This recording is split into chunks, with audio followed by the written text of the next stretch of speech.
Ashama akka mul'atanii jaallattoota aanaan keessan aanaan allee bara 2016 badhaasota garaagaraa fudhachaa jirti. Baruma kana konkolaataan sadarkaa isaa eeggate tokko hojii mootummaaf hojii paartii hojjetamaa tureen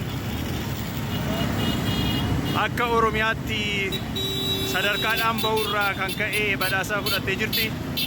Biyya keessaa teessanii gammachuu keessan nu ibsaa turtanii kun yaadannoo yeroo gabaabaati. Guyyaa har'aa kana immoo aanaallee badhaasa konkolaataa biiroo qonnaa Oromiyaa irraa argattee jirti. Kun daran nama gammachiisa.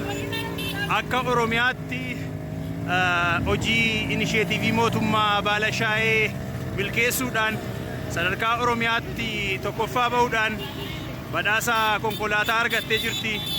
Har'a waxabajjii 22 guyyaa seena qabeessa kanatti konkolaataan kun gara magaalaa seena qabeettii magaalaa Goree gaafa galtu manni magaalaa Goree, dargaggoonni magaalaa Goree, hawaasni bifa kanaan simannaa ho'aa gochaafii jira. Dhugumatti kun daran nama gammachiisa.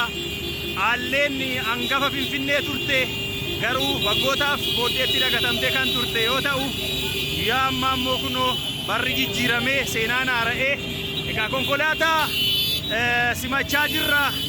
Amma seensa magaalaa Goreerraa yeroo geenyutti kunoo bifa kanaan dargaggoonni hawaasni ba'anii konkolaataa simachaa jiru.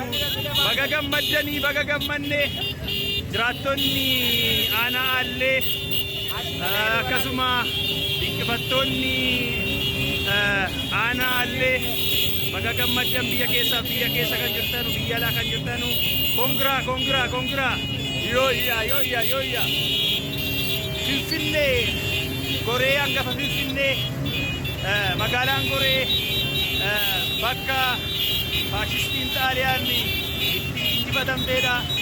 Dhugumaan Goreen har'allee seenaa gootummaa kaleessaa misoomaan deebisaa jirti. Baga gammaddanii baga gammanne.